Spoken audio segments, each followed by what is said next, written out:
We need to get some of those centers of excellence in place if innovation has to happen. If you have an idea, that idea has to get into a mode where you can say that it's now in a mode which can be implemented thereafter. And a third one, which is extremely important, is that we need to get into this culture of startups.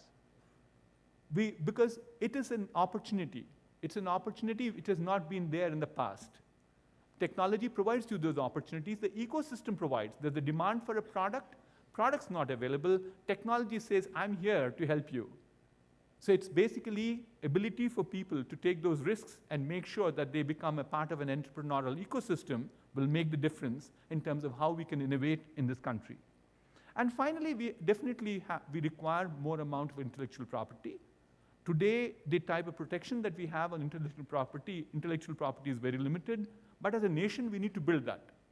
So therefore, if you look at the whole canvas that I have in front of me, there is very less of innovation happening, but this is a doable proposition. So it is academic institutions, it's the corporate, it's the government, all of them. I gave you an example of government in the past. Or we have yet another example. In Hyderabad, there's something called the T-Hub. The Telangana government put in 40 crores to build an incubation of incubation centers, primarily to promote more amount of entrepreneurship and startup culture. Or a company like mine, Cyient, we have a corporate incubator. We basically have a corporate incubator with IoT. So these are the initiatives that have to happen from academia, government, corporate, and so on and so forth, in order to ensure we have more amount of innovation in this country. Once the innovation is done, let me move on to the second one, is creating products. I think certainly this is one area where India has tremendous amount of strength. I don't know how many of you are familiar, the design and engineering services, ER&D as it's called, engineering research and development as it's called, in the subset that we create at NASSCOM, is a $20 billion industry in India so far. And I'm sure all of you are familiar that I believe the statistic I have with me is last year there was as many as 2,000 chips which were designed by Indian companies for their customers abroad. There are at least 20,000 semiconductor engineers in this country who have independent capability to go ahead and design chips. So therefore, I think, why do we require to design and engineer? We have the capability. The second one is that if we want to make in India a success, we need to design in India. Otherwise, what would happen is there will be definitely what, pardon me, but I'll still use that word, was known in this country in the 1970s and 1980s as screwdriver technology. It was all that at that point of time, government did not allow anything to be imported. Everything had a duty. A personal computer had a 160% duty in 1970s or 1980s. PCs came more popular in 1982 onwards. But then the other things, which was mainframes or mini computers, had that amount of duty with them. And they said, if at all you want to do it, make in India. And what was make in India at that point of time was certainly, yes, there were, I know instances where it was more expensive to import components compared to importing a completely assembled system. Completely assembled manufactured system was cheaper compared to getting components into India. So the result is that we definitely require, if the Make in India has to happen, we need to make sure that we design in India. I think to a certain extent, this is being heard, and I feel very delighted that nobody other than the Prime Minister himself has been talking in the recent past, design in India, make in India. And why we need to do is that our technology absorption has to be much higher. If you just say make in India, I think we'll just be doing very peripheral work, very low value add that we would do. Whereas if we truly can design in India, technology absorption also can be possible. So what do we need to do to make in India? I think certainly the infrastructure has to improve. That's the first and the foremost. Infrastructure in terms of the connectivity on the roads, in terms of making sure we have the right power, the right infrastructure is something which is essential to make sure that we have the Make in India going. And we need also to have a government-driven R&D because given that the brand image for India is not that high. The only way that you could do is have a strong domestic market, and that domestic market has to couple with R&D being supported by government. A number of incentives being provided by the government at this point of time. But I think we need a lot more to make sure that more amount of design capability comes into India. And we also need to get more amount of industry focus. If you look at that $300 billion or $400 billion demand that we have for electronic devices, there are just about 4 sectors which I think will show up as the major industries which have that demand. It's automobile, it is your consumer electronics, it is telecommunication, and it's industrial products. So if you can drive ourselves to say, these are the 4, leave some of those things where you can't probably go ahead and attempt to do that. With a focus, we could definitely do more amount of manufacturing in India. And certainly in design in India, we also need ability to go ahead and get them prototyped and certified. We have very limited prototyping capabilities in India. We also have limited certifications.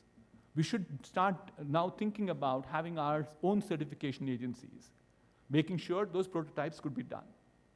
My third point is, then I just go to the make part, the manufacturing part of it. And why do we require to do? Certainly, I think this is a no-brainer. The import bill is increasing, and consequence of that is the rupee is depreciating, so therefore there are fairly large amount of challenges associated with it. The next one is that we also have an imperative need of job creation. We put 1 million people in the age group of 18 to 25 every month into the streets of India. We put 10 million of them every year. For next 10 years, we'll put 100 million of them. And certainly, I'm not saying manufacturing will go and absorb all these people, but manufacturing could be one possibility which will definitely absorb these people. So therefore, in addition to the import bill, you also have this challenge of making sure that we create enough employment. And the third one is that we need to be a nation which is self-reliant. Look at China, what they have done over the last 20 years. They become a lot more self-reliant than any other nation in the world. And that certainly provides great amount of security for the nation. So therefore, Make in India becomes imperative, not only because of many other reasons I said, but also, we want to make sure the import bill is taken care of, more amount of jobs are created, and we have security for us. So what do we need to do if we're to make in India? The manufacturing has to come by. We need to have definitely the infrastructure we talked about, but more importantly, we need to definitely get to ease of doing business has to improve. Even now, for a company to get started, people are telling us that it takes anywhere between 3 months to 5 months. The recommendation that we made to government was just single portal, self-certification. Some of them have been heard. I'm sure the startup event that we did 2 weeks back, I mentioned earlier, at least 8 recommendations of NASSCOM, or I'm sure IESA, all the similar recommendations too, they've got implemented. But that is not enough according to us. A lot more required to be done to make sure that we have more of Make in India to happen, more amount of entrepreneurship to come by. And equally important is, we should not be doing things which have been done the way in which the past has been. We need to look at what is next. People talk about Industry 4.0, and that's the way in which we need to go. If we say that, we'll just go ahead and put warm bodies behind manufacturing, we will never be competing globally. And that will be a challenge that we'll have. Unless you build a industry which is globally competitive, it will not last forever. So therefore, I think it is important that we pay enough attention to technology, pay enough attention to automation, new things that are coming in, whether it's sensors, Industry 4.0, it's all about automation, sensors, and so on and so forth. So as they keep calling it as, it's customized mass production. That's what the next is. And as a consequence of that, I don't think we require to build those large, huge factories either. You'll find the factories will become smaller, miniaturized, because you also have yet another new technology coming called the 3D printing. So you combine them together. So therefore, if we build manufacturing capability in this nation, we should not go backwards in terms of saying we did what other people did. We have to definitely think in terms of newer ways of doing it more efficiently. The fourth leg I have, the 4 pillars that I keep talking about, is support. Not many people recognize that products require support after they're sold. I'm not looking at consumer products, but you look at any other things like telecom equipment. You look at equipment which is like industrial products. So therefore, if you don't have enough of support associated with it, the product would never be sold. There's a very traditional example that we used to talk about many years back, was at one point of time, there used to be this car called Ambassador. I'm sure all of you are familiar with that car. It still is in the roads of India. And outstanding product called the Maruti came in. In every parameter, it was far superior. But still, it was not in a position to capture the market. And the reason was that they had very poor aftermarket support, till they realized that and went ahead and created this support centers across the width and the breadth of the country. They were not successful. Therefore, support becomes extremely important for companies to be successful. And certainly, what we are also seeing is, in many instances, companies in industrial products don't make money by selling the product, but they make money thereafter in terms of supporting the product. That's where the money is. So the result is that we need to also focus on making sure that we have a good support ecosystem. And certainly, how we were going to do this is that on one side, we say we need to have R&D, need to have entrepreneurship, et cetera. So I'm not contradicting myself. But to start with global partnerships is one way of going forward. Nobody other than the Ministry of Defense, the part of the new offset policy, is now talking about transfer of technology into India, absorption by India. So therefore, people would not just transfer technology like that. It had to be technology which can be absorbed, which is relevant to this country, and it had to be in partnership. So we certainly believe that we will have more amount of global partners who will come in with us. So that could be another potential opportunity, because we need to ensure that these products are supported through their lifetime. And finally, we also need to have more amount of skilled resources. We keep saying that, look, we have challenge with jobs. On the other side, we also believe that there is a tremendous amount of skill set mismatch. And that's how the skill development is happening today. Skills not necessarily mean these are BTechs and MTechs and PhDs. We need to have those electricians. We need to have those soldering people. We need to have the assembly operators. We need to see how these people can perform now in the new environment of Industry 4.0.